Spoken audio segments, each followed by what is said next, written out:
शेतकरी बांधवांनो, मी राहुल दवणे. आपल्या टरबूज पीक व्यवस्थापन या व्हिडिओमध्ये स्वागत आहे.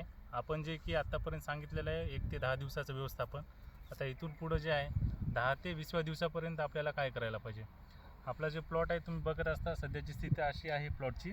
आणि आपण जे काय चिकट सापळे लावून घेतलेले आहेत, तर जेव्हा आपलं फ्लावरिंग चालू होते टरबूजाला, त्यावेळेस तुम्ही मक्षकारी सापळे वगैरे लावून घ्या. हे सापळे वगैरे लावून झाल्याच्या नंतर आपल्याला जे काही खालून जे ड्रिचिंग द्यायची आहे, तर ते म्हणजे आपल्याला 28-28, जे की 28% नत्र, 28% फॉस्फरस आणि ॲडिशनलमध्ये ट्रेस एलिमेंटमध्ये जे काय ॲडिशनल घटक आहेत, तर ते आपल्याला एवढे सारे भेटतील. Boron, calcium, manganese, molybdenum, copper, zinc, iron, हे सर्व घटक आपल्याला 28-28मध्ये मिळून जातील. त्यामुळे आपल्याला हे 28-28 घ्यायचं आहे नेक्सा कंपनीचं. त्याच्यानंतर जे काही आपल्याला मायक्रोन्युट्रिएंट, आता चांगलं कंपनीचं मायक्रोन्युट्रिएंट पाहिजे होतं देण्यासाठी, तर आपण रोनेक्स कॉम्बी, नेक्सा कंपनीचा रोनेक्स कॉम्बी हे 2 किलो घेतलेला आहे, जे की एकरी 2 किलो याचा डोस आहे. हे अशा प्रकारे आपण सोडणार आहोत.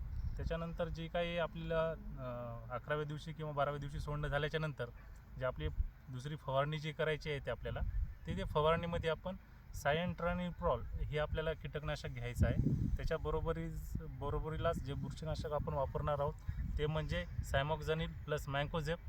आणि जे काही स्प्रेसाठी मायक्रोन्युट्रिएंट लागणार आहे ते आपण याच्यामधलंच रोनेक्स कॉम्बीमधलंच पंपाला 50 ग्राम आपण टाकणार आहोत. याचबरोबर जे की आपल्याला किटकॅट म्हणून एक नेक्सा कंपनीचा ओसा येते, अर्थोसिलिसिक ॲसिड 18%.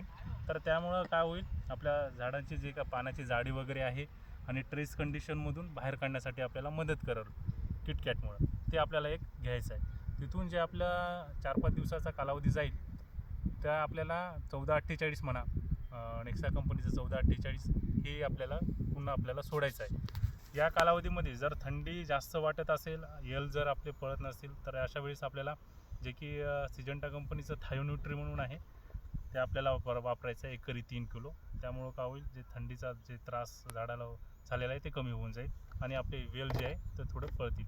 तर अशा प्रकारे आपल्याला नियोजन करायचं आहे. जे सुरुवातीला आपण 28-28 घेणार आहोत 11व्या-12व्या दिवशी, त्याच्यानंतर एक स्प्रे, त्याच्यानंतर अजून आपल्याला 19व्या दिवशी जे घ्यायचं आहे ते 14-28.